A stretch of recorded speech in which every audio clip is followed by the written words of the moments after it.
What is going on, everybody? Welcome back to a brand new episode of the TV Cave podcast. I'm your host, Je-Ree, and unfortunately, Ashley could not join us today, but she will be back next week. We love you. We miss you, Ashley. I can't wait to have you back so I have someone to talk to. Come back soon. Okay, so before we get into this episode of the TV Cave podcast, which is season 2, episode 2, this episode has been sponsored by Handful Sports Bras. They are the most comfortable sports bras. Everyone loves them. So when you go over to handful.com and you put in the promo code Real Chatter at checkout, you'll get like a little nice 30% off. And we do get a small commission when you use our promo code, but I did want to let you know that. So that's ReelChatter, Real Chatter at checkout. All right, so let's get into this episode.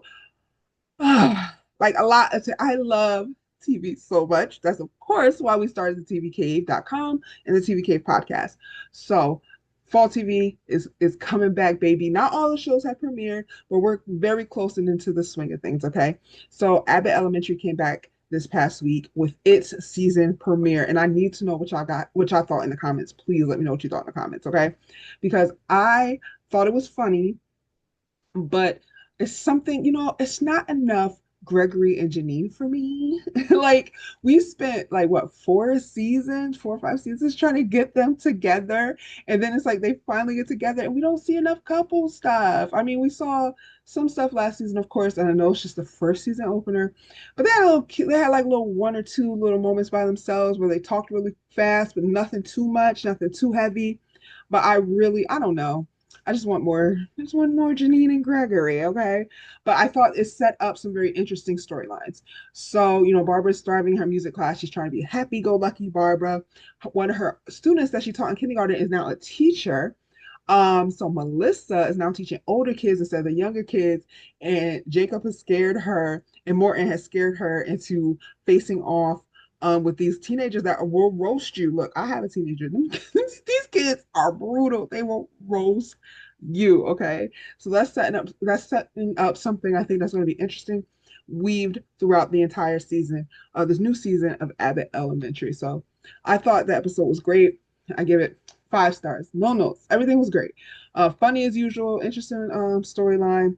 Now there was an issue with the stove in the kitchen, but the guy that came to fix the stove also said, you have an HVAC problem and you have like a roof problem. So I'm assuming the school's going to like kind of fall apart throughout the season. And the staff, they are on the district's like not cool list. So things probably won't be getting done. And that was the premise of the episode. The district came out and wanted them to do like this career building day, and they're going to be watching them now throughout the season. So none of those like little gimmicks and things that were going on, and how Ava and the teachers were cheating the system. So that's Abbott Elementary. Okay, can we talk about Doc? Let's get into Doc, y'all. So Felicity Huffman has made her glorious debut after her whole college scandal and all of that. I'm sure she's done other TV. I think she was actually on Accused, but this is the first that I've watched anything that she's done since her whole college scandal. And she went, I think did she take a deal and Becca, or did she go to jail from Four House? I can't remember which one took the deal, which one did the jail time.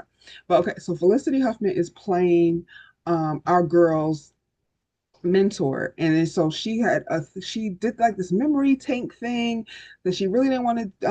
Her girl Gina didn't want her to do, but she was getting some memories, and she remembers having a dinner with her. And at the dinner, old girl was like, "You got to divorce Michael." Why? Why was she pushing that divorce? Something sneaky's going on. Something ain't clean in the water. Okay, something's not making sense to me. And so she clearly when someone smiles too much, they got something going on. So I clearly knew she was coming for the chief's job. Okay, the chief position.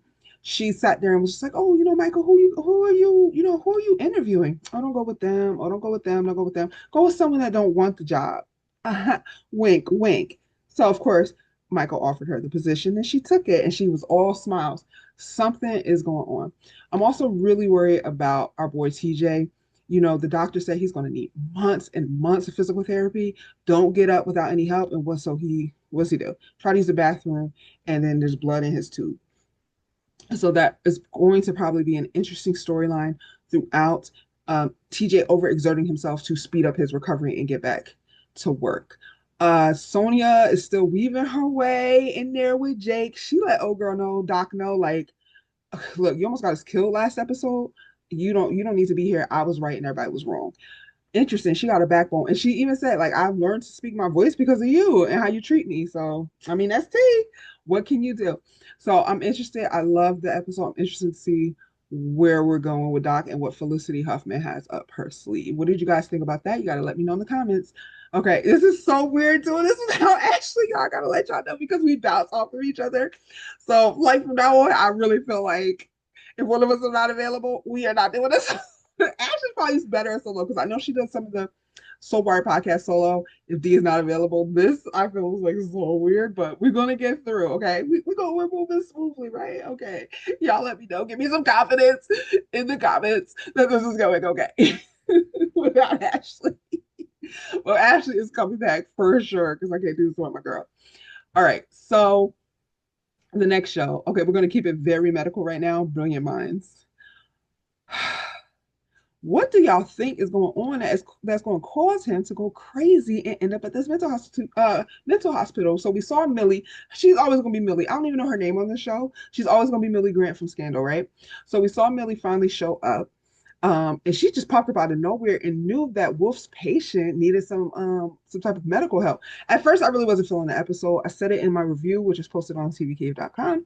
I said like I something like the first half of it felt so ridiculous, and I understand that the patient thought that she was on like some type of TV show, reality show, housewives, dating, Love Island type situation, and I get it, but it just felt so weird and out of place. And I know it was meant to be humorous, maybe, but it just felt weird. And the episode got better and gathered itself towards the second and final act.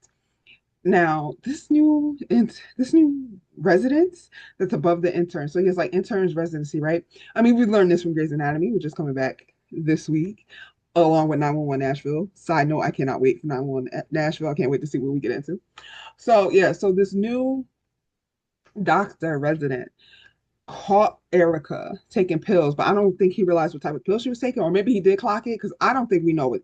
I don't think we know as an audience what the pills were. So I wonder if they're going to set up with Erica and this new guy like a friends to end, like an enemies to friends to lovers trope, because they're really focusing on them. Like, why is he coming for her so hard? I don't know. It's weird. But the main thing besides Millie showing up and again, smile in your face, but is plotting behind your back. But the main thing is Oliver's mom gave up her position so Oliver's BFF can get her job back as the therapist at the hospital. Love that. Love that for us because we need them together. We really do. And I need Wolf to get us together so he can get back with his boo, with his man. Because I like them together. I think they're really, really cute. I really do like them together. Okay, so I'm not going to hold y'all too long. Like I said, Ashley's not here, so I don't want this to be a long episode or, our normal time episode with just me ranting on talking to myself because I'm sure y'all don't want to hear that for like 45 minutes. So it's going to be really fast, really brief. And I appreciate y'all riding with me. So let's see. The last show that I'm going to talk about on this episode is Rainmaker. Ashley doesn't watch it, so I don't really talk about it on this podcast, and her and I haven't really talked about it. But I think I've talked about it on the TikTok. Make sure you follow me, and make sure you follow TV Cave. We're all everywhere. We're on TikTok, Instagram, Threads. Child, we done signed back up for Twitter because the writing staff at the TV Cave, so we be back on Twitter because y'all are still there. So we're on Twitter. Just make sure you follow, right? So I talk about the Rainmaker. I post the reviews and recaps on the tvcave.com. It's based off the book, which was also a 90s movie with Matt Damon that came out in the 90s, right? So it's the same story based off the book, the same type of character. So you may know what's going to be the outcome at the end of the season. But I have never seen the Rainmaker movie, and nor have I read the novel. So I'm going in blind with this. And I actually think, now look, I said this in my TikTok video. This is not going to be winning any Emmy Awards, right? We're not going to be getting any type of Emmy Awards. We're not going to be getting any type of Emmy worthy type of performances, no shades of the actors. But the show is still fun and entertaining, right? It's a legal drama, and I think for those of you that watch it, what do you think is going to happen? Like, I cannot stand that girl, Sarah, Rudy's girlfriend or ex-girlfriend now. I cannot stand Sarah. I want him with the girl that he rescued from the abusive husband, right? I cannot stand her. Like, I know, it's like so cutthroat in all these legal dramas. Like, if you want to be in this law firm, it's so cutthroat. I work in law in real life. I've worked at several law firms. It's nothing like this.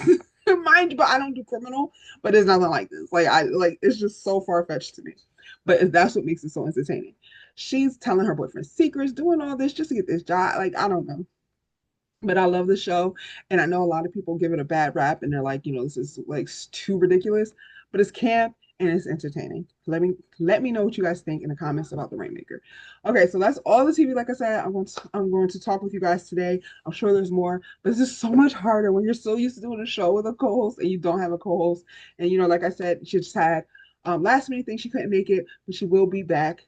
Y'all will be able to see her beautiful face if you're watching on YouTube, or hear her lovely voice if you're listening to us on your streaming podcasts. We're on Apple, Spotify, y'all know. So thank you guys so much for tuning in, and we're going to see you again next week. Bye.